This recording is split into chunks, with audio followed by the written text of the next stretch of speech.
Dans la vie active, le problème de la plupart des gens, ce n'est pas qu'ils ne gagnent pas assez d'argent. Évidemment, vous me direz, la vie coûte cher, je ne gagne pas assez, etc. Tout le monde en veut plus. Mais le premier problème, c'est que les gens ne savent pas garder l'argent qu'ils gagnent. Parce que quel que soit votre niveau de revenu, si vous avez une certaine connaissance de l'éducation financière et de la psychologie de l'argent, vous devez être en mesure de conserver une partie de vos revenus et de faire travailler cette partie-là de vos revenus pour fructifier votre argent. Ce n'est pas facile, on est d'accord, mais c'est totalement faisable. Moi, j'ai vu des personnes avec des revenus très modestes, au bout de 15-20 ans, être beaucoup plus en sécurité financièrement que des gens qui avaient 4-5 fois leurs revenus une quinzaine, une vingtaine d'années plus tôt. Donc, il faut comprendre que le véritable problème part de là. C'est pour ça qu'aujourd'hui, je voudrais évoquer avec vous 5 choses qu'il faut comprendre. On va plutôt dire 5 erreurs capitales qu'il faut arrêter de commettre pour justement avancer sur le chemin de l'enrichissement dès maintenant et surtout pour vous préparer une année à venir encore plus radieuse. Prenez de quoi noter, on en parle tout de suite. Je suis Régis Saizy, entrepreneur multipotentiel, conférencier, formateur et artiste. Je partage avec vous sur cette chaîne du contenu propulsif pour vous aider à rêver, oser et créer. Hello les rocks, j'espère que vous êtes solides. Moi je suis en parfaite forme et je suis plein de gratitude envers l'univers. Si vous êtes sur cette chaîne pour la première fois, je vous souhaite la bienvenue. Ici on parle d'éducation financière, on parle également d'entrepreneuriat et de mindset. Autant de sujets qui sont interconnectés parce qu'ils permettent à chacun de prendre conscience de son potentiel et de l'exploiter au maximum. Je vous exhorte donc à vous abonner et à activer la cloche de notification pour rejoindre la communauté des gens qui rêvent, qui osent, qui créent. ROC Rock, vous avez donc compris le mantra, soyons rock. Voilà, ici chaque jour il y a une nouvelle vidéo propulsive et le but c'est vraiment, comme je disais, d'accélérer la marche vers la croissance personnelle et professionnelle. Le sujet dont on va parler aujourd'hui est un sujet important parce qu'il y a certaines erreurs que les gens commettent sans s'en rendre compte. Il y a des choses évidentes, mais il y a aussi des erreurs qui sont un peu plus, je ne dirais pas qu'elles sont pernicieuses parce qu'elles n'ont pas de volonté elles-mêmes, mais elles sont plus difficiles à cerner, à détecter. On a plus de mal parfois à mettre l'étiquette erreur ou mauvais comportement là-dessus, et je vais voir ça avec vous.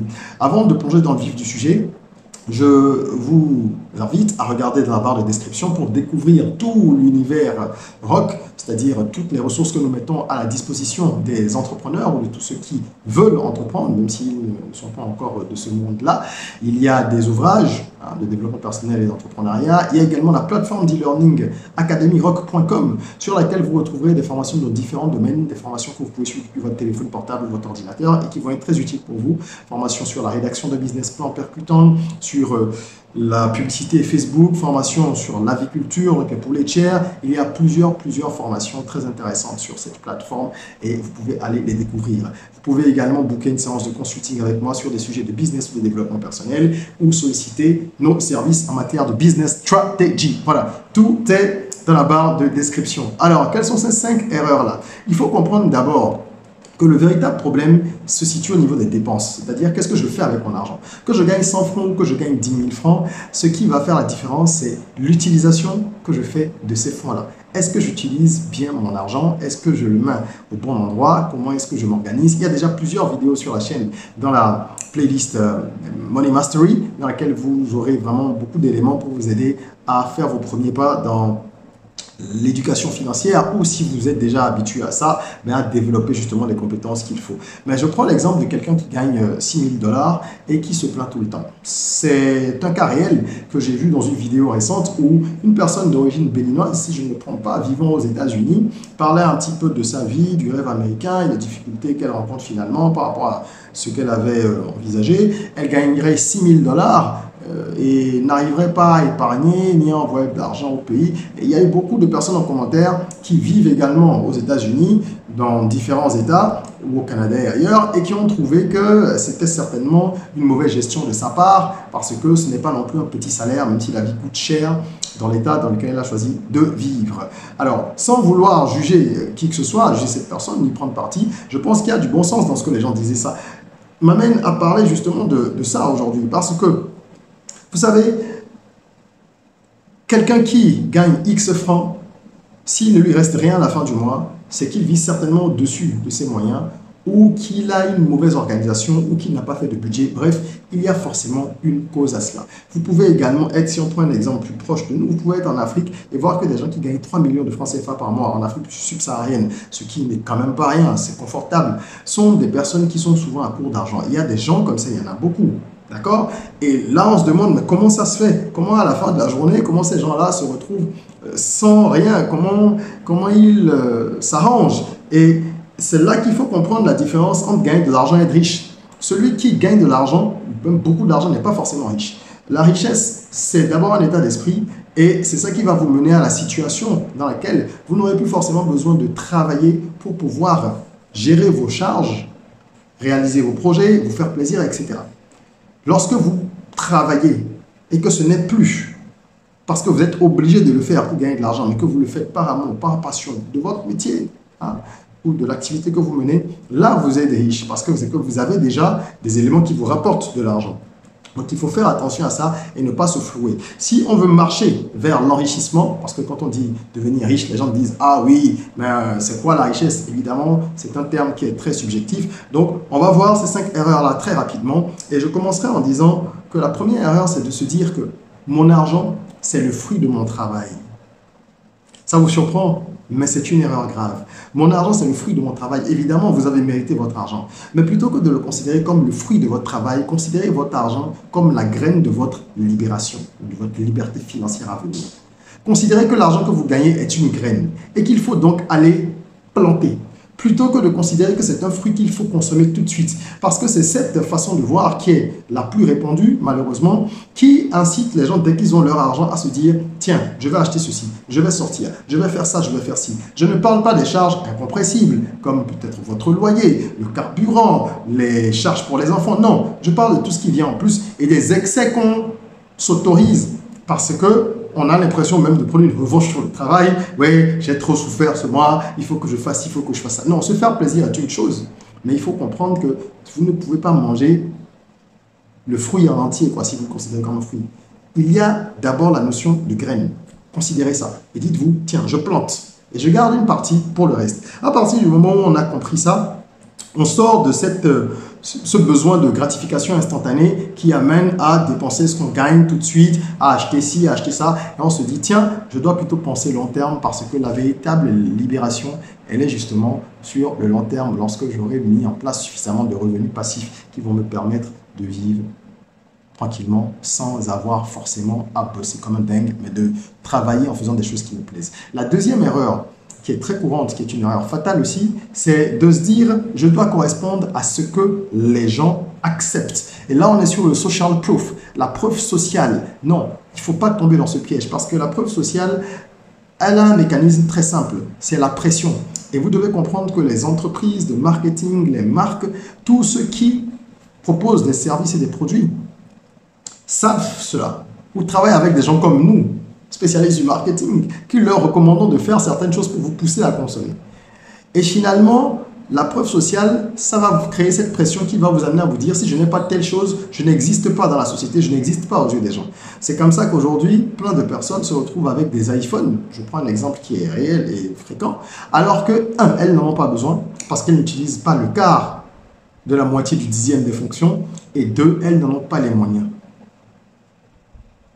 Au vu de ce qu'elles ont comme revenu, elles ne devraient pas se permettre d'acheter un portable qui est un outil qui fait peut-être 3, 4, 5 fois leur salaire ou qui en fait correspond même à ce qu'elles n'ont pas parce qu'il y en a qui n'ont pas d'activité et dès que parfois elles ont une petite opportunité ponctuelle, ces personnes elles vont mettre ça dans l'iPhone ou dans autre chose. Ce n'est qu'un exemple, d'accord? Vous pouvez également aller en week-end et dépenser 200 000 alors que vous n'avez pas les moyens. Ne suivez pas quelqu'un qui le fait. Il a peut-être, lui, cette capacité. Oui, il ne l'a pas, mais ne le suivez pas dans sa bêtise non plus, s'il n'a pas la capacité de faire. Donc, il faut faire en sorte de ne pas être sujet à la pression sociale, même si c'est difficile, pour sortir des dépenses compulsives. Je dois avoir telle voiture parce qu'avec mon standing, je dois avoir une maison parce que tout le monde a déjà acheté un terrain autour de moi. Il faut que je commence à faire ci. Et après, vous rentrez dans un projet que vous ne pouvez pas mener à terme dans des délais raisonnables. Vous vous mettez énormément de pression, etc., etc. Choisissez d'avancer selon votre plan. Et faites attention à la pression sociale qui dicte aux gens ce qu'ils sont censés faire, alors qu'en réalité, elle dicte aux gens où est-ce qu'il faut mettre l'argent, parce que les entreprises, elles dépensent des millions, des millions, des milliards pour vous amener à mettre votre argent dans leur poche. Faites attention à ça. La preuve sociale, non.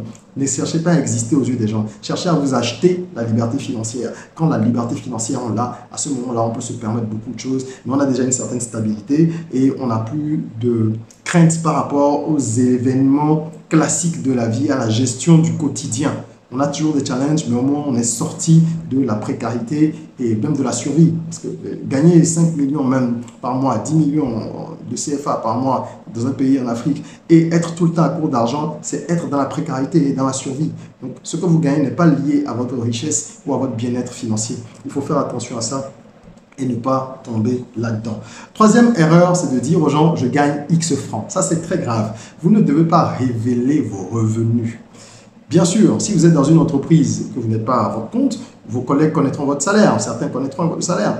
Ou alors, même si vous êtes à votre compte, dans l'entreprise, vos collaborateurs, ils connaîtront le chiffre d'affaires et probablement certains connaîtront votre salaire aussi si vous vous versez un salaire déjà en tant que gérant ou autre, peu importe le poste que vous occupiez. Mais au-delà de ce cercle-là, parce que là, vous ne pouvez rien faire, n'allez pas vous-même commencer à bonbonner partout combien vous gagnez. Ne le faites pas. Et généralement, en plus du salaire ou alors des revenus, il y a des revenus principaux, je veux dire, il y a des revenus secondaires généralement, que tout le monde a un peu aujourd'hui. Les gens, ils ont soit un business à côté de leur business, ou un business à côté de leur travail, ou alors ils ont quelque chose qu'ils touchent ponctuellement parce qu'ils achètent et ils revendent parfois les produits. Tout le monde aujourd'hui est un peu dans le hustling, c'est-à-dire tout le monde est débrouillard et c'est normal, il faut entreprendre. C'est d'ailleurs pour ça que nous sommes là, parce que nous accompagnons les gens à avancer sur ce chemin-là. C'est la seule solution pour que les Africains puissent s'épanouir et que l'Afrique se développe. Moi, ça fait plus de 15 ans depuis que j'ai fini mes études supérieures que je suis entrepreneur, formellement, parce qu'avant ça déjà, je faisais du business depuis le lycée. Donc, j'accompagne de diverses manières les gens qui ont des projets de business, qui veulent lancer un business ou qui veulent développer un business. Et je ferme la parenthèse pour dire donc que tout ce que vous avez comme revenu secondaire ou éparse, quand vous rassemblez ça, c'est vous qui savez combien vous gagnez. Alors ne révélez pas aux gens combien vous gagnez réellement.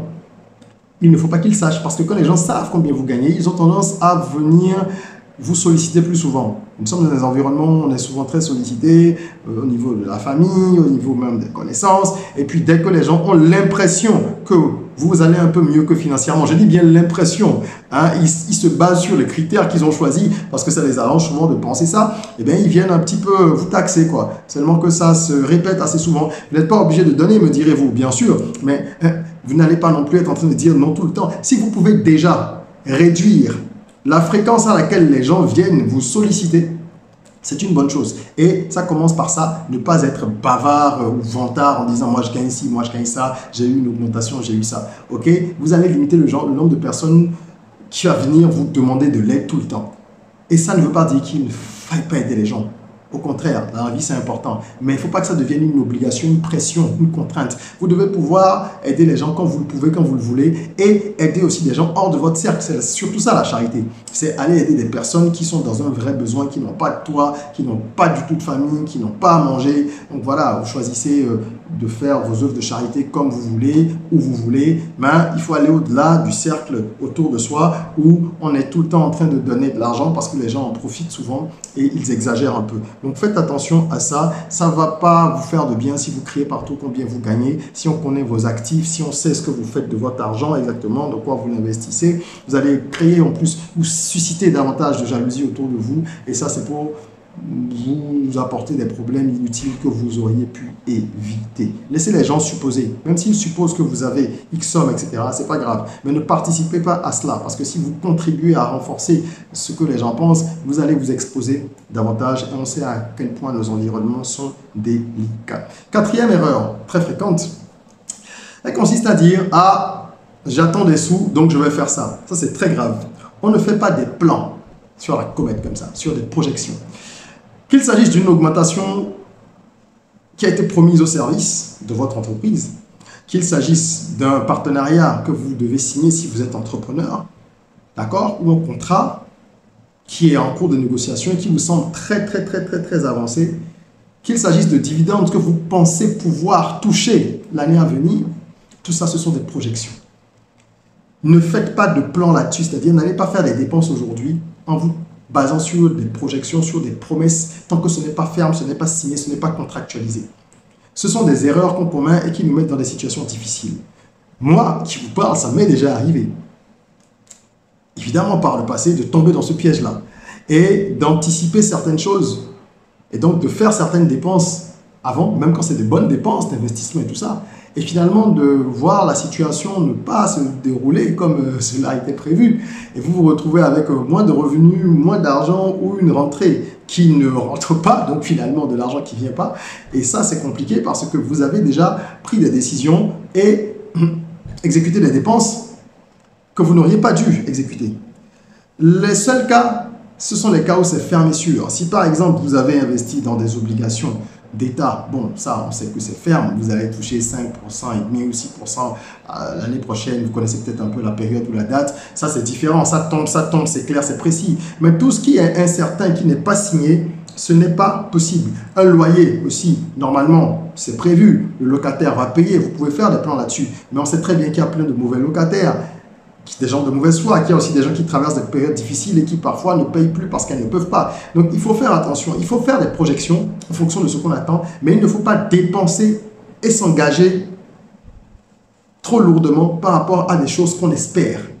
Parce que sinon, on se crée de la dette, c'est-à-dire que vous créez un trou dans vos finances et dans votre planification et vous allez devoir combler ce gap-là autrement. Comment? Quand? C'est compliqué. Donc, il faut faire très attention. Cinquième mauvaise habitude, mettre l'argent au chaud. Se dire, je mets mon argent en chaud sans l'investir. C'est une erreur grave. Je pense que j'en ai parlé plusieurs fois sur cette chaîne et je le redis ici parce que c'est une erreur très courante malheureusement. Lorsque les gens gardent de l'argent à la maison, déjà, c'est pas très prudent, mais chacun fait ce qu'il veut, ou qu'ils vont mettre de l'argent à la banque, mais sur un compte courant où ça ne génère absolument rien, eh bien, ils sont en train de perdre de l'argent parce que vous devez considérer que l'inflation, elle est continue. Chaque année, tout prend de la valeur, 2%, 3%, 4%, parfois plus selon les périodes de crise, comme ce qu'on a vécu avec l'Ukraine. Vous avez de l'inflation, ce qui coûte 100 francs aujourd'hui, avec l'inflation, coûtera l'année prochaine 102 francs si elle n'est que de 2%. Vous, vos 100 francs sont restés 100 francs. Donc finalement, vous ne pouvez pas acheter cet objet qui coûte maintenant 102 francs. Donc votre argent a perdu de la valeur, il s'est dévalué. C'est pareil pour ceux qui, oui, je l'ai dit, mettent l'argent sur les comptes courants uniquement. Donc il faut avoir, c'est vrai, des fonds d'urgence, un peu de liquidité, c'est utile, surtout dans des environnements où on n'est pas encore complètement cashless, comme dans nos pays. D'accord? Et vous avez un compte courant pour vos dépenses courantes, justement, d'où le nom compte courant. Mais pour le reste, ce que vous vous imposez comme investissement, il faut toujours se promener en premier. Une des règles d'ordre de l'éducation financière, n'est-ce pas? Au minimum 10%, dit-on, de ses revenus. Le 10% minimum doit être investi, si vous pouvez plus. Bref, il faut mettre de l'argent au moins sur un compte épargne, c'est la base. Sachant que là-bas, bon, la rémunération, c'est rikiki. Mais c'est la base, au moins là, l'argent travaille un peu. Sinon, allez investir dans quelque chose, dans l'immobilier, investissez en bourse, formez-vous un peu à ces choses-là grâce à YouTube pour faire des investissements. Vous pouvez même mettre de l'argent dans un business. Parfois ça marche, parfois ça ne marche pas. Au moment où vous tentez de multiplier, de fructifier l'argent, vous développez le bon réflexe qui est celui de dire, j'ai compris que l'argent, ça doit être investi. Chaque billet, chaque pièce est un soldat qui doit aller en guerre et me rapporter des prisonniers de guerre. Donc d'autres billets, d'autres pièces qui seront des captifs et qui vont devenir des actifs. Donc voilà un petit peu ce que je voulais partager avec vous. Ce sont 5 erreurs qui franchement vous empêchent d'avancer vers l'enrichissement et je vous invite à corriger tout ça si vous vous retrouvez dans certaines d'entre elles, à prendre les dispositions nécessaires pour que ça se passe mieux pour vous dès maintenant. C'est difficile, ça demande beaucoup de discipline, mais rien de grand ne s'accomplit sans discipline. Voilà, il faut penser long terme et ne pas être dans la gratification instantanée. J'espère que cette vidéo vous aura édifié. Si c'est le cas, n'hésitez pas à mettre un petit like. Ça nous encourage et ça permet à ce contenu d'être exposé plus de personnes sur plus d'écrans. L'algorithme le favorisera si vous mettez des likes, si vous partagez et surtout si vous commentez parce qu'au-delà de l'algorithme, au-delà de la volonté d'impacter le maximum de personnes, il faut déjà que ceux qui constituent la communauté puissent se tirer les uns les autres vers le haut. Donc que pensez-vous de ces 5 habitudes? Est-ce qu'il y en a qui sont difficiles à implémenter pour vous? Est-ce qu'il y en a que vous trouvez pas pertinentes, partagez vos avis, qu'on échange là-dessus dans la communauté et comme ça, chacun grandira davantage. J'espère que vous êtes abonnés, vous avez rejoint la communauté, c'est fait, nice. Et bien en attendant qu'on se retrouve pour une nouvelle vidéo, n'oubliez pas, prenez soin de vous, de votre corps, mais aussi surtout de votre mind. Et rêvons, osons, créons, soyons rock.